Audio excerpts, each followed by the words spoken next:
Hello, hello. So, TGIF, so glad it's freaking Friday. Busy day for me as always, just with the 9 to 5 and then fitting in a workout, teaching classes, a class, and getting ready for the weekend. And then my little one was home from school today, actually both my teenager and my little one. So it's been a fun day, long day, but I was able to get everything I needed to done as usual. Always productive, but I am starting to realize that, yeah, being busy, it's not a flex. It is not a flex. It is a problem. And I'm so ready to tackle it, solve it, get it out of my life, and unbusy myself. Anyway, so I have officially, let's see, I did a weigh-in yesterday. Try to weigh myself periodically, not to chase a number on a scale, but just to kind of keep me on track. If I'm up like 5 pounds or, which of course that can happen depending on how many carbs you eat the few days prior, how much water, how much sleep you're getting, all those things. But I typically know what I've done and if it's in line with my habits or if it's not seeming right. Anyway, so yeah, just like to do it for a mental note. It's not something I do every day, probably once a week, maybe twice a week. But in losing a substantial amount of weight, I would say around almost 50 pounds at this point over the past 3 years, and maintaining it. I've mentioned this before in previous maybe shorts or videos that Americans, we do have an obesity epidemic, and really it's that, but mostly not just being overly fat, but being under muscled. That is the biggest issue that most of us have.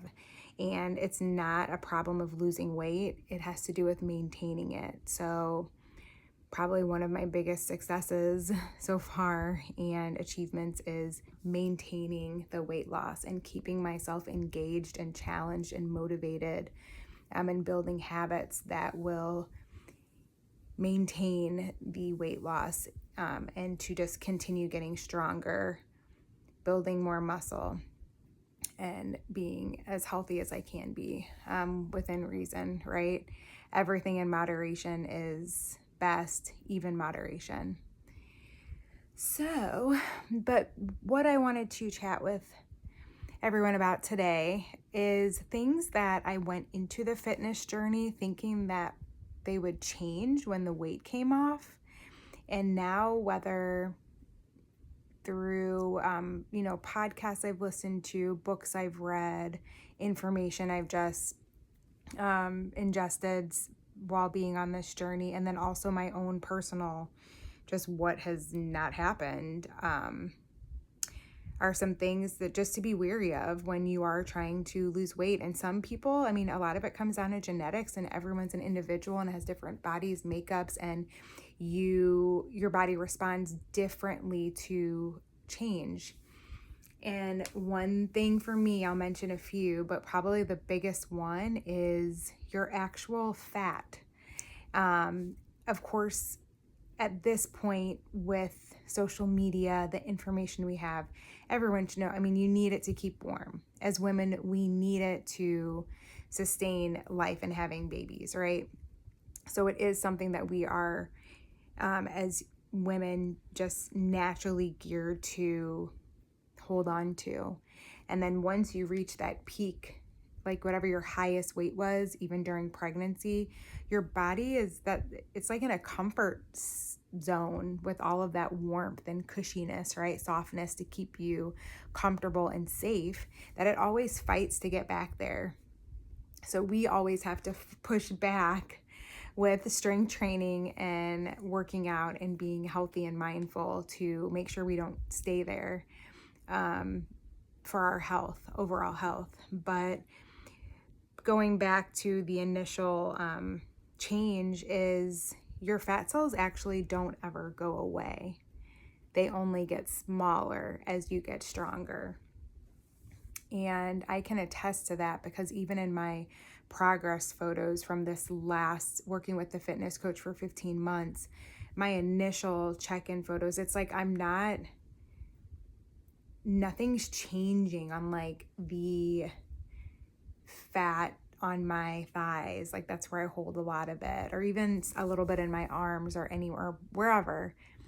You get smaller, but it's still like all those like cellulite crevices and whatnot, like they're still there. It's just smaller, just so weird. So if you are just genetically predisposed to having a more, cellulite heavy body, wherever it may be, then that's probably not going to go away. And then the sad part too is like a lot of women will resort to getting surgery, and is it really worth it? When another thing too I'll mention is like you can always gain fat, you can get more fat cells, but they never actually, like I said, they never actually go away. So even if you were to get liposuction or something like drastic of a surgery to remove it, it can still come back. And even if it maybe doesn't come back in those pockets, like the doctors say, it's going to come back somewhere as you gain it. So, because if you're doing liposuction per se and you have not, same with all of these miracle pills and shots, injections, what have you, if you haven't changed your lifestyle habits, you're bound to not maintain it, even if you paid for it, and it's going to come back. So that's number one. Wherever you got your pockets of cellulite, if that's something that you have, all the cardio in the world, all the weightlifting in the world, it will minimize it, but it's not going away. You're not going to be photoshopped for life into not having it. Another one is that there is no end goal. I remember when reaching a certain number was my goal. I met that 2 years ago, and I'm still going.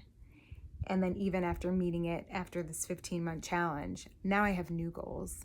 It's the same like when people talk about finances and when you have a certain amount of savings, or when you reach a certain amount of money that you make each month or that you have in the bank account. Don't you then have a new goal? It doesn't always, like nothing ever just stops. You keep going, whatever that threshold is that you're trying to reach. So that's my number 2.